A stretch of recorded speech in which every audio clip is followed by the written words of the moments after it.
opportunity to exchange, to have a dialogue.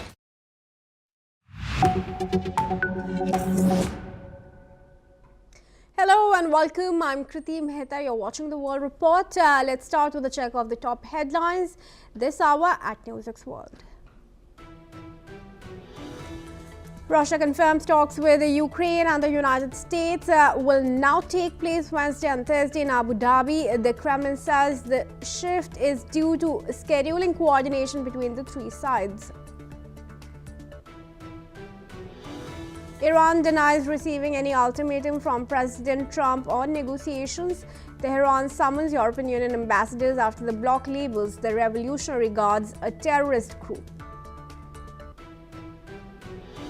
Israel says the Rafah crossing will open for limited medical transfers from Gaza. Only 150 people a day are allowed to exit, with 50 permitted to enter from Egypt. Drones target the airport in northeastern Kisangani in Democratic Republic of Congo. Local authorities say 8 drones are neutralized and no casualties are reported. China sentences former Justice Minister Tang Yijun to life in prison for bribery. The ruling is part of Beijing's broad anti-corruption drive. Right-wing candidate Laura Fernandez wins Costa Rica's presidential election in a landslide. She secured the first-round victory after pledging a hard crackdown on violence linked to drug trafficking. Former UK ambassador to the US Peter Mandelson resigns from the Labour Party. The move follows fresh reports about his links to Jeffrey Epstein. Bad Bunny uses his Grammy acceptance speech to denounce US immigration raids. The Puerto Rican star tells the crowd migrants are human and American. And let's start with the top focus now. US President Donald Trump's senior envoy Steve Witkoff is set to visit Israel starting the 3rd of February. He will meet Prime Minister Benjamin Netanyahu and Israel's military chief amid heightened tension with Iran. The visit is seen as preparatory for potential talks between the US and Iran over the nuclear dispute. Israeli officials said Witkoff's meetings follow a weekend discussion in Washington between Israeli and US military chiefs. Tension is rising in the region after a US military build-up near Iran and recent deadly domestic unrest there. The Trump administration continues to push for a resolution to the ongoing Gaza war alongside regional diplomacy. Dr. Emmanuel Navo, International Relations Lecturer at Tel Aviv University and Senior Fellow at Jerusalem Institute for Strategy and Security, joins us in this conversation from Tel Aviv. Good afternoon. Very good evening from here in India. Dr. Navo, thanks very much for joining us. How do you view, what do you think are going to be the key talking points when this engagement takes place? Well, it's no secret that the United States is amassing a huge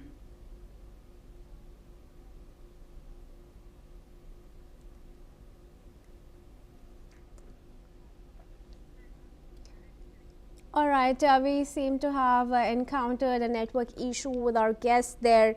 Viewers, we'll try to fix that connection, but let's give you more details. Steve Witkoff, Trump's senior envoy, is all set to visit Israel from 3rd of February, and there he will be meeting Benjamin Netanyahu, the Prime Minister of Israel, and his military chief, as the tensions with Iran are rising. This visit is of course seen as a preparation for the potential talks between Iran and US, and let's remind you, earlier today Iran has signaled its willingness to have nuclear negotiations with the United States. This of course is as the US is moving its troops, its USS Abraham Lincoln and aircraft in the Middle East. Israeli officials are saying that Witkoff's meetings follow a weekend discussion in Washington between Israeli and US military chiefs.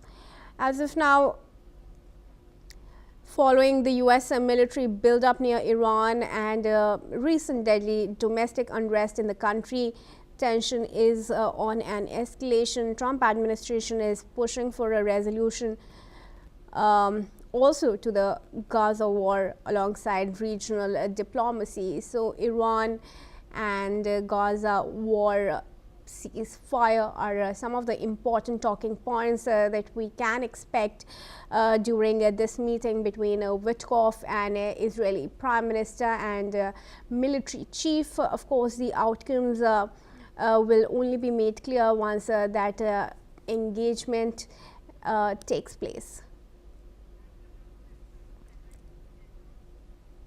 And we now move on, viewers. Now, Gaza's Rafah border crossing with Egypt will allow 150 Palestinians to enter on Monday.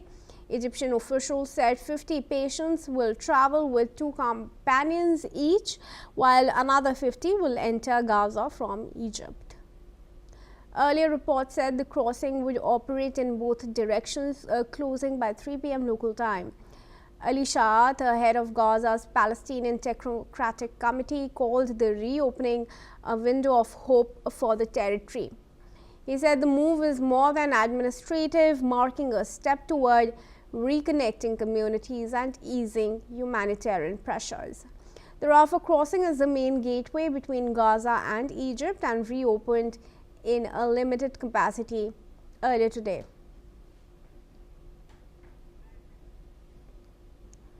All right, viewers, after much pressure, of course, Israel has opened the Rafah crossing with Egypt, and only 150 people are being allowed to cross as of now, and these of course include from either side. 50 patients will travel with 2 companions each from Egypt, and 50 will enter Gaza from Egypt.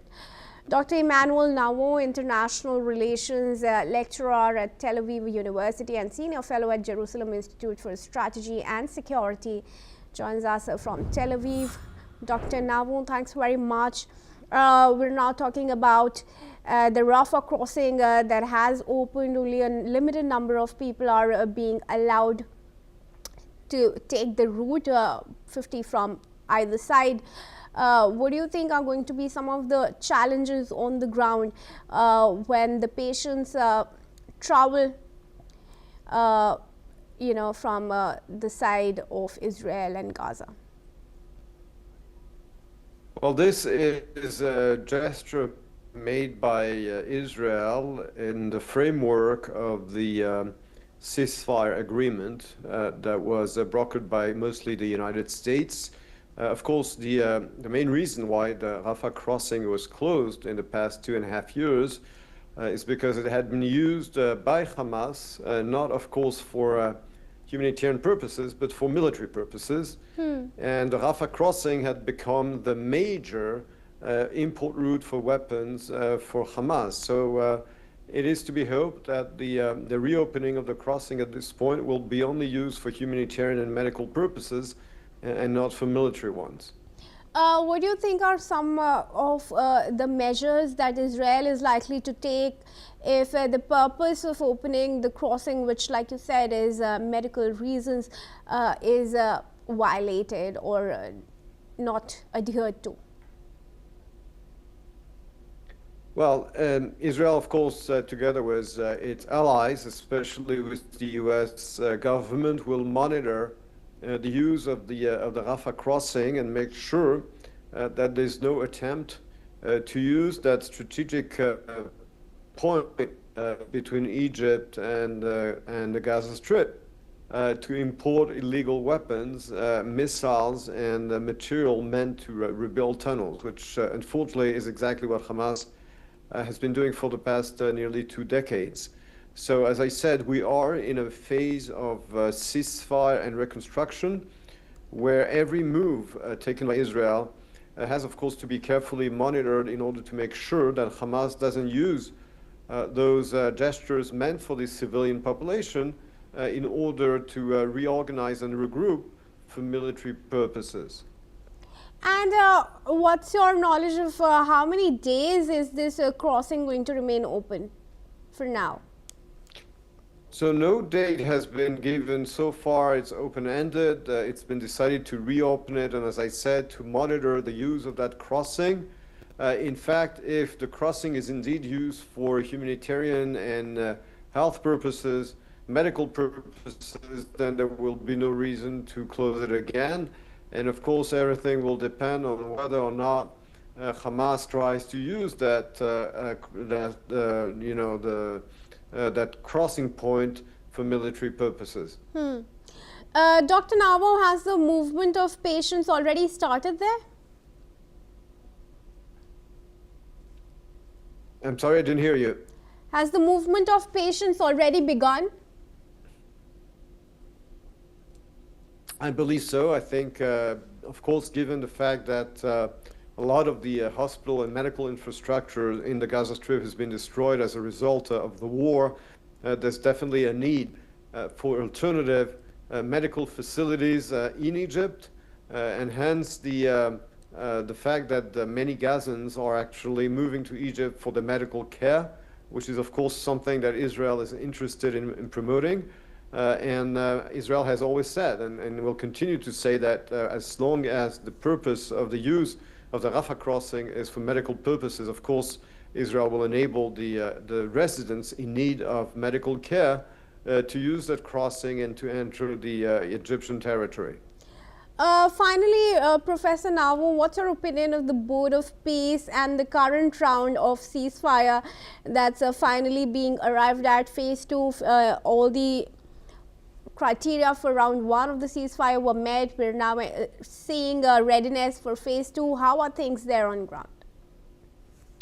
Israel has made it very clear that in order to move forward with the peace plan of President Trump, supervised by the Board of Peace, Hamas must be demilitarized. I mean, the Gaza Strip has to be demilitarized, and Hamas has to lay down its arms. This is a very clear condition as far as Israel is concerned in order to move to the next phases of the peace plan.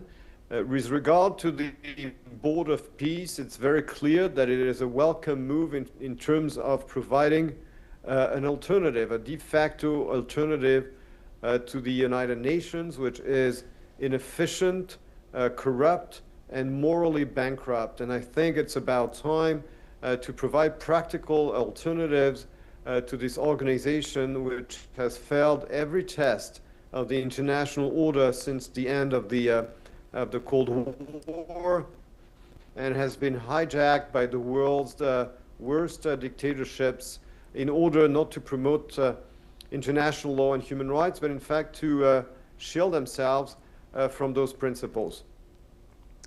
Right, Dr. Nagwao, thanks very much then for joining me in this discussion. And viewers, let's also tell you that Palestinians in Gaza are welcoming the reopening of the Rafah crossing, hoping for more aid and medical access for treatment abroad.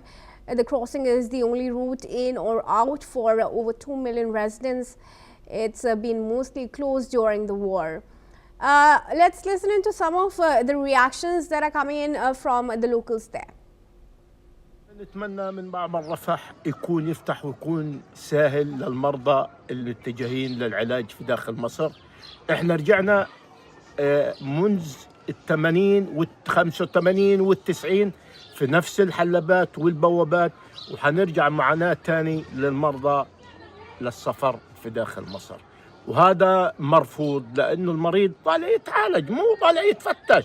انت ارجع، انت ضل، انت مش عارف ايش، انت عليك امنيات، انت كذا، فهذا احنا مرفوض اطلاقا من هذا الكلام. احنا مبسوطين بفتح المعبر، وان شاء الله يا رب يفتح بزياده، إن هيك خلي كل حاجه نقصت علينا في اثناء الحرب كلها تخش علينا بدعم، واحنا عايزين دعم اكثر من غاز، من مأكولات، من طحين، من سيج، من جميع الاشياء، من خيار، من حرامات، من فراش، من كل حاجه.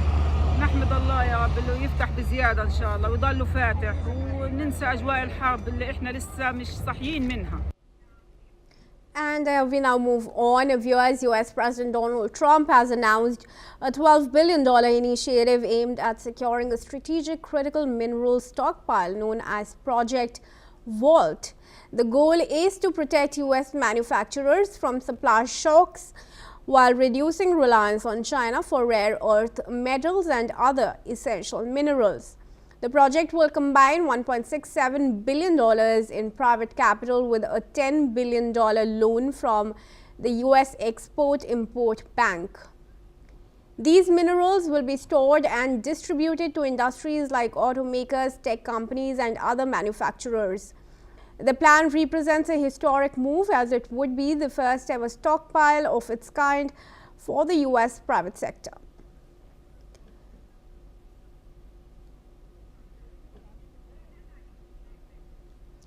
All right.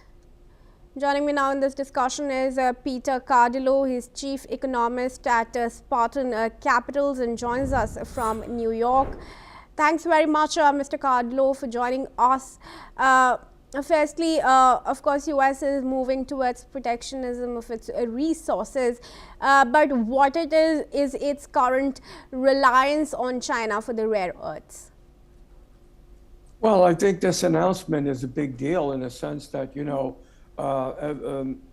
President Trump has always been eyeing to build up rare earth minerals.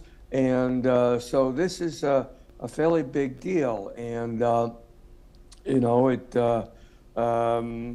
just simply means that if it goes to fruition, that there's going to be a big race to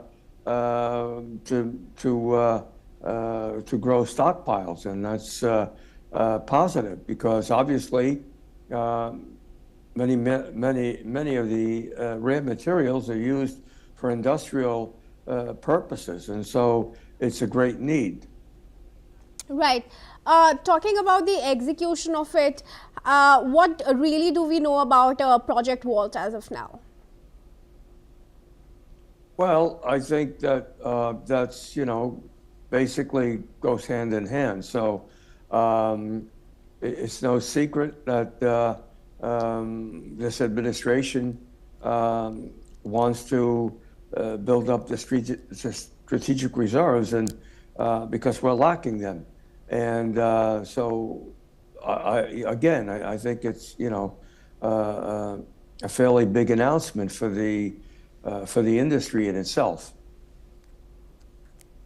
All right, sure. How much is US going to be self-dependent or cut off that reliance, and what does it really need? How much of rare earths would it still really require if it gets some access to resources and rare earths of Greenland? Well, obviously, I think one of the main aims of getting Greenland is obviously for this reason. And so it could be very prosperous for Greenland and, of course, for the United States. And how is the market situation doing right now after this announcement? Because stocks are soaring, if we're right on that. Could you repeat that? I didn't. How is the stock market reacting to the announcement, Mr. Cardillo? Well, I'm looking at some of the rare earth material stocks, and they're all pretty much up in the pre-market. So they are welcoming this news. All right, sure. Mr. Cardillo, thanks then very much for weighing in your opinion here. And we now move on, viewers. Let's also tell you that Russia's Security Council Deputy Chairman Dmitry Medvedev has dismissed Western claims of a Russian or Chinese threat to Greenland as nothing more than horror stories. He said these warnings were invented by Western leaders to justify their own actions and policies.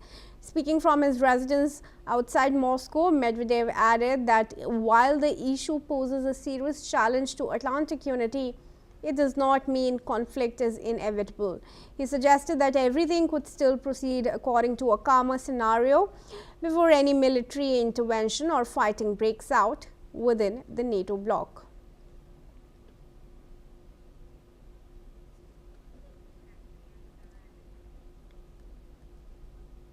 All right, viewers, Medvedev now saying claims of Russian threat to Greenland are false. Of course, it's not the first time that that statement has come in from the Russian leaders. But once again, Russia's Security Council Deputy Chairman has dismissed Western claims of a Russian or Chinese threat to Greenland. And he said that it's nothing more than horror stories. Let's remind you, viewers, that Donald Trump has time and again said that his bid to acquire Greenland is to prevent Russia and China from taking over the Arctic territory, the largest autonomous island in the world. Russia's Security Council Deputy Chairman has said that these warnings were invented by Western leaders to justify their own actions and policies. This, of course, is coming after the European Union also increased its troop deployment to Greenland. But speaking from his residence outside Moscow, Medvedev added that while the issue poses a serious challenge to Atlantic unity, it does not mean a conflict may be inevitable.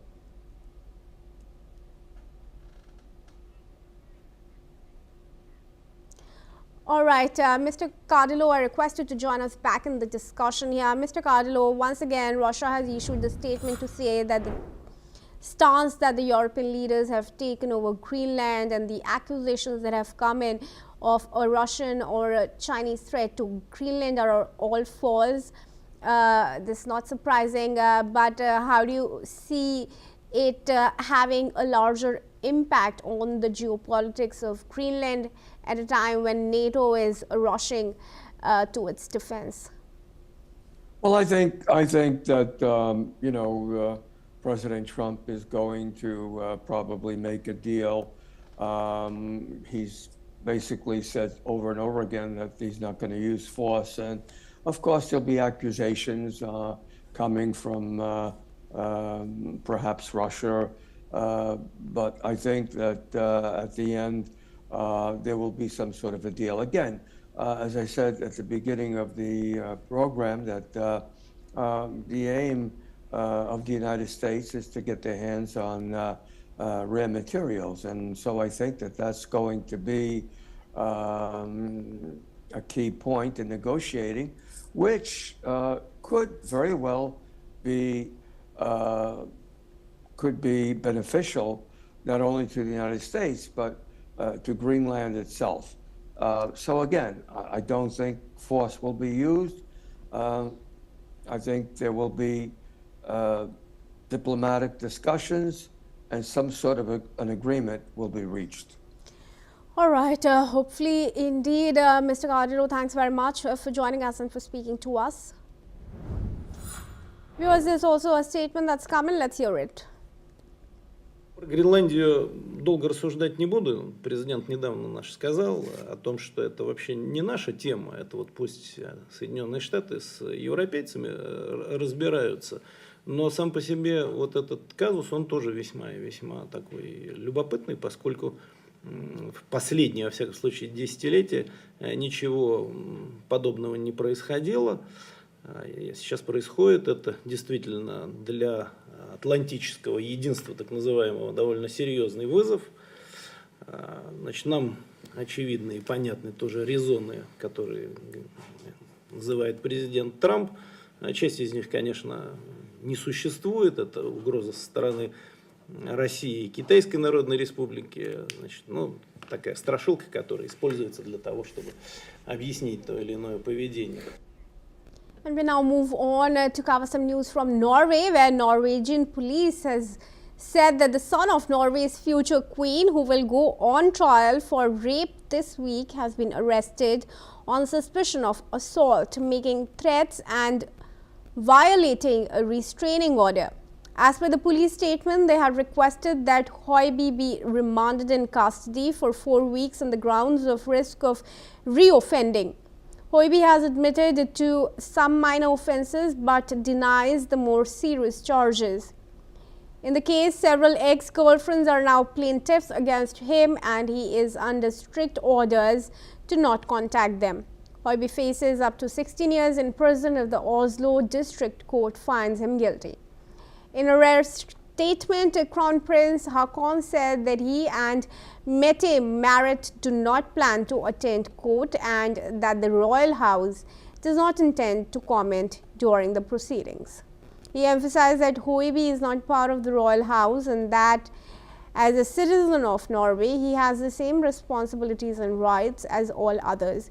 He said that he is confident that all concerned will make the trial as orderly, proper and fair as possible. Ahead of the trial, in the recent release of the batch of documents from the Epstein files, shone an unflattering spotlight on Mette-Marit. They contain several hundred mentions of the Crown Princess, who already said in 2019 that she regretted having had contact with Epstein. And viewers, that's all we have time for. Thanks for watching NewsX World. For all international news and updates.